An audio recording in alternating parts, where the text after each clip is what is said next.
Hi everyone, my name's Annabelle and I am a special storyteller sent to make your day a bit more interesting.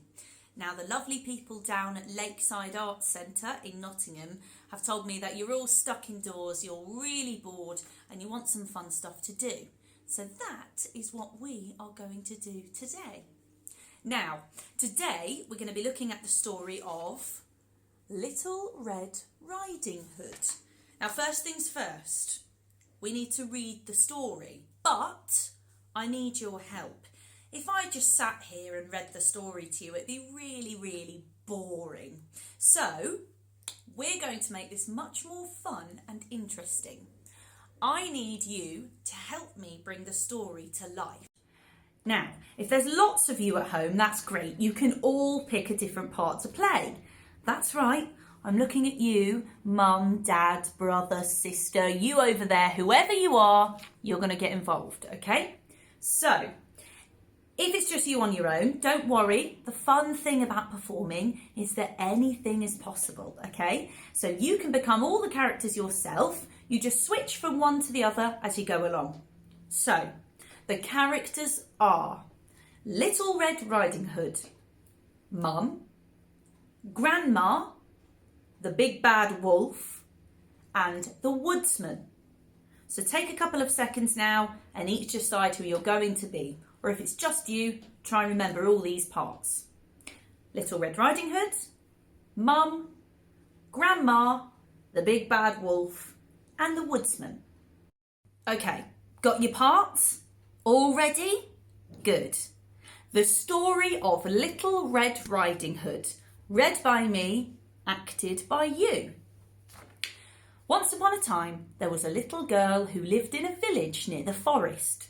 Whenever she went out, the little girl wore a red riding cloak, so everyone in the village called her Little Red Riding Hood. Now, first things first, you all need to become villagers, start walking around, say hello to each other, and when you see Little Red Riding Hood, whoever's playing that part, or if it's you, just imagine you're seeing her, what would you say to her? Oh, hello, Little Red. Good morning, Little Red Riding Hood. Hello, morning. What a lovely day we've got in the village. Oh, yes, lovely, nice to see you. That kind of thing. Okay. One morning, Little Red Riding Hood asked her mother if she could go to visit her grandmother, as it had been a while since they'd seen each other. We know how that feels, don't we, everyone? That's a good idea, her mother said. So they packed a nice basket for Little Red Riding Hood to take to her grandmother. Now, imagine you're packing a lovely picnic basket. What are you going to put in there? Are you going to put a lovely, freshly baked Victoria sponge cake? Can you smell it? What does it look like? Pop it in. Say to each other what you're putting in as you pack the basket. Are you folding up a lovely picnic blanket that you've had for ages that's lovely and soft? Are you putting in some freshly picked flowers? What are you putting in there? When the basket was ready, the little girl put on her red cloak and kissed her mother goodbye. Everyone blow a kiss. Bye. Remember, go straight to grandmother's house, her mother cautioned. Don't dawdle along the way and please don't talk to strangers. The woods are dangerous. Don't worry, Mum, said Little Red Riding Hood. I'll be careful. But when Little Red Riding Hood noticed some lovely flowers in the woods, she forgot her promise to her mother. She picked a few, watched the butterflies flit about for a while, listened to the frogs croaking, and then picked a few more. So let's do that together. Walk around, pick some lovely flowers that you see. What colour are they? Are they lovely yellow buttercups or daffodils? Are they roses that you're picking? Pick some and smell them. They smell lovely. Have a look at the butterflies that fly past you. And lastly, and I know you'll like this one, let's all do a croaking frog together. Rubbit, rubbit, rubbit. Mine's a bit rubbish. How does your frog sound? Little Red Riding Hood was enjoying the warm summer day so much that she didn't notice a dark shadow approaching out of the forest behind her.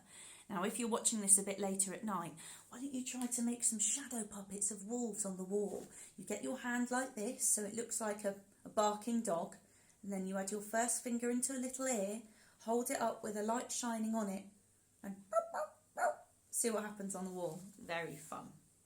Suddenly, the wolf appeared beside her. "What are you doing out here, little girl?" the wolf asked in a voice as friendly as he could muster. What's your best friendly wolf voice if he was trying to pretend to be a really nice wolf? "What are you doing out here, little girl?" Have a go.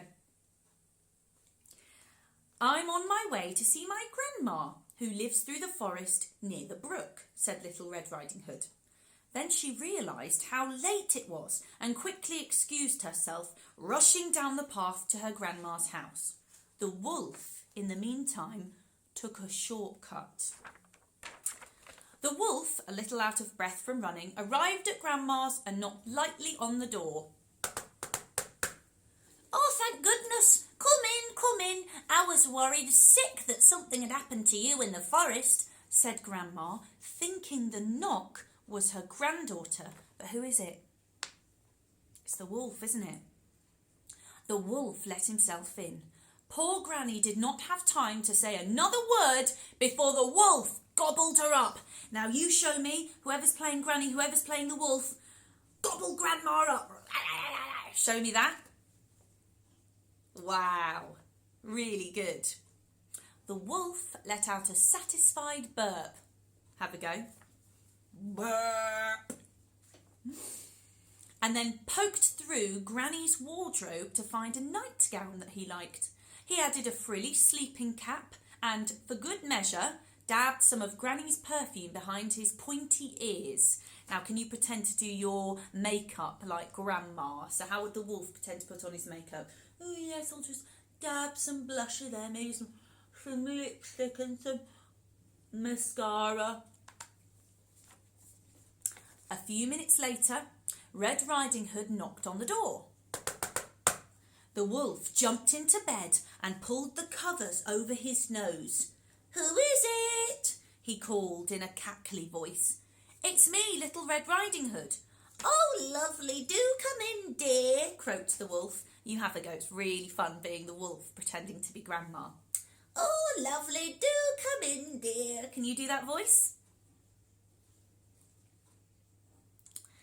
When Little Red Riding Hood entered the little cottage, she could scarcely recognise her grandmother. "Grandmother, your voice sounds so odd. Is something the matter?" she asked. "Oh, I just have a touch of a cold," squeaked the wolf, adding a cough at the end to prove his point. "But Grandmother, what big ears you have," said Little Red Riding Hood as she edged closer to the bed. "The better to hear you with, my dear," replied the wolf. "But Grandmother, what big eyes you have," said Little Red. "The better to see you with, my dear," replied the wolf. "But Grandmother, what big teeth you have," said Little Red Riding Hood, her voice quivering slightly. "The better to eat you with, my dear," roared the wolf, and he leapt out of the bed and began to chase the little girl. Now this is the fun part. Whoever's playing Little Red, whoever's playing the wolf, I want you to reenact that sequence. So one of you be in the bed, one of you be Little Red, and the first one is what big ears you have, what big eyes you have, and what big teeth you have. That's what she asks the wolf. The wolf then jumps out of bed and chases Little Red around the room. So have a go at that. It'll be lots and lots of fun. I'll give you a few seconds. So have you done that? Little Red going, "What big ears you have." Grandma, "All the better to see you with." Little Red, "What big eyes you have." "All the better to see you with." Little Red, "What big teeth you have." "All the better to eat you with," and then run around. Really good, so we'll carry on. Almost too late, Little Red Riding Hood realised that the person in the bed was not her grandmother, but a hungry wolf. She ran across the room and through the door shouting, "Help, wolf!" as loudly as she could. Give that a go. "Help, wolf!" wolf. Make sure the neighbours don't think there's actually a wolf in your house though. Then a woodsman who was chopping logs nearby heard her cry and ran towards the cottage as fast as he could. So have a go, whoever's playing the woodsman, or if it's just you, chopping the wood, chopping wood, chopping big logs of wood, and then hearing the cry. He grabbed the wolf and made him spit out the poor grandmother, who was a bit frazzled by the whole experience, but still in one piece. "Oh, Grandma, I was so scared," sobbed Little Red Riding Hood. "I'll never speak to strangers or dawdle in the forest again." There, child. You've learnt an important lesson. Thank goodness you shouted loud enough for this kind woodsman to hear you. The woodsman knocked out the wolf and carried him deep into the forest where he wouldn't bother people any longer. So you can try and do a lovely cartoon knockout. Remember, no actual punching, but whoever's playing the woodsman, you can go up to the wolf and go, "Whoa," and the wolf can pretend to see stars like they do in cartoon.